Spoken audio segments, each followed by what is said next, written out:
আসসালামু আলাইকুম সবাইকে। স্ক্রিনের এই ভিডিওটা দেখে সবাই বুঝতে পারছেন আমি আজকে আপনাদের জন্য কি রেসিপি নিয়ে এসেছি।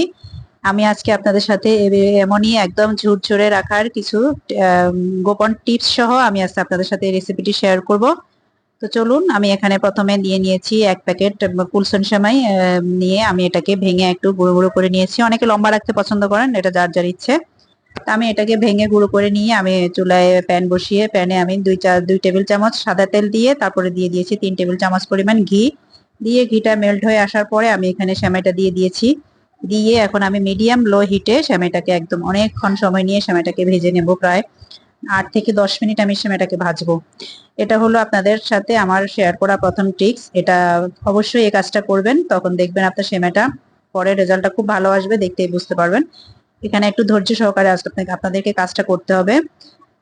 আশা করি আমার এই সবগুলো টিপস একটু মনোযোগ দিয়ে শুনবেন, ভিডিওটা স্কিপ না করে, তাহলেই আপনার রেজাল্টটা ভালো আসবে। তো ভালোভাবে একদম আমি সেমাইটাকে লাল লাল করে 10 মিনিট পর্যন্ত ভুনা করে তারপরে আমি এটাকে দিয়ে প্রথমে আমি 1 কাপ দুধ দিয়ে দুধটাকে আমি দেখতে পেয়েছিলাম আমি হালকা মিক্স করে তারপরে আমি আরো 1 কাপ থেকে সামান্য একটু কম আমি দিয়ে দিয়েছি দুধ। দিয়ে আমি এখানে দিয়ে দিয়েছি হাফ কাপ চিনি। আপনারা আপনাদের টেস্ট অনুযায়ী চিনিটা অ্যাড করবেন। তারপর আমি চিনির টেস্টটাকে ব্যালেন্স করার জন্য দিয়ে দিয়েছি 1 চিমটি লবণ। লবণটা দিয়ে আমি এখন এখানে দারচিনি, এলাচি আর তেজপাতা, গরম মশলাগুলো আমি এখানে অ্যাড করে দিলাম।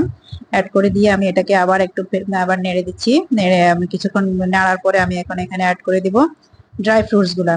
ড্রাই ফ্রুটস গুলো অ্যাড করার পরে এই মুহূর্তে আপনারা সাথে ড্রাই ফ্রুটস এর সাথে আপনারা কিশমিশও দিতে পারেন। আমি ক্রাশড বাদাম দিয়েছি। আমার বাচ্চারা, আমি যেহেতু বাসার জন্য করছি, আমার বাচ্চারা কিশমিশ একদমই পছন্দ করে না, তাই আমি কিশমিশটা স্কিপ করেছি এখানে। তারপরে আমি এখন মেইন ট্রিক্স আপনাদেরকে বলছি সেমাইটাকে ঝুরঝুরে করার জন্য। আপনারা দেখতে পেলেন আমি এখানে একটা ডিমকে একদম ভালোভাবে ফেটিয়ে ডিমটা দিয়ে দিয়েছি। এই পর্যায়ে চুলার হিটটাকে একদম লো করে দিবেন। লো করে দিয়ে তারপরে ডিমটাকে ভালোভাবে মিক্স করে আবার চুলার হিটটাকে আরেকটু বাড়িয়ে নেবেন। বাড়িয়ে তারপরে দিয়ে দিবেন এখানে 3 চা চামচ, উঁচু উঁচু করে 3 চা চামচ আমি এখানে দিয়ে দিয়েছি গুঁড়ো দুধ।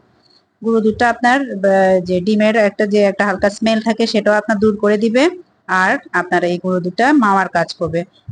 চেষ্টা করবেন এই গুঁড়ো দুধটাকে একটু সফট হ্যান্ডে মিক্স করতে, তাহলে আপনার এটা আর মানে একদম মিশে যাবে না। যখন একটু দলা দলা থাকবে সেটা আপনার এটা মাওয়ার কাজ করবে। আর বললাম আমি ডিমের যে অনেকে ডিমটা হয়তো বা চিন্তা করবেন ডিম দিলে ডিমের গন্ধ করবে, আসলে টোটালি কোনো গন্ধ থাকবে না, কারণ আমরা এখানে ঘি দিয়েছি। প্লাস লাস্টে এই গুঁড়ো দুধটার জন্য ডিমের গন্ধটা টোটালি চলে যাবে। দেখতে পাচ্ছেন আমার এটা কিন্তু ঠান্ডা হওয়ার জন্য কিন্তু এখন অপেক্ষা করছে না। অনেকের নামানোর পরে ঠান্ডা হওয়ার পরে এটা ঝুরঝুরা হয়। আমারটা চুলায় থাকা অবস্থায় ঝুরঝুর হয়ে গিয়েছে। এখন আমি সার্ভিং ডিশে নিয়ে এটাকে সাজিয়ে নিলাম। আপনারা আপনাদের মতো করে এটাকে পরিবেশন করতে পারেন। এই যে দেখতে পাচ্ছেন আমি এটা নিয়ে কিন্তু সাথে সাথে আমি গরম গরম নিয়ে নিচ্ছি আমার জন্য, কারণ আমি এই ডেজার্টের মধ্যে আমি শুধু একটা জিনিসই খাই। এটা হলো আমার এই সেমাইয়ের জর্দাটা হালকা মিষ্টি করে আমি এই জন্য বানাই। আমি খেয়ে নিচ্ছি। আপনারা এবার অনেকে যার যেভাবে ঠান্ডা হলে ঠান্ডা, গরম হলে গরম পরিবেশন করতে পারেন।